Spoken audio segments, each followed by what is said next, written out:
adabiyot va yo'nalishlar bo'yicha adabiyotlarimiz mavjud. Rus tilida, o'zbek tilida kitoblarimiz bor. Testlar, ensiklopediyalar joylashgan. Prezident asarlarini mana ko'rgazmasini tashkil qilganmiz.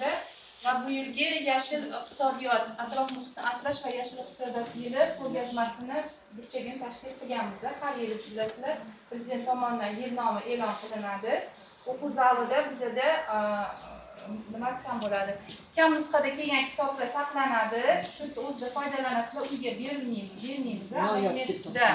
Noyob kitoblar kam nusxada kelgan kitob bo'lgani uchun faqat shu yerda shug'ullanishingiz mumkin. Abonement bo'limimizda o'zlar nimaga 10 so'mga beriladi. Bu yerda kelib shu yerda darsliklar bilan shug'ullanishingiz mumkin. Yoki shu kitoblar bilan vaqtlarni o'tkazishingiz mumkin. Shart-sharoitlarimiz yaratilgan. Internet Wi-Fi zonalarimiz mavjud. Internet orqali ham bizda yo'q kitob bo'lsa, topib berish imkoniyatini yaratib berishadi akademik mutaxassislarimiz.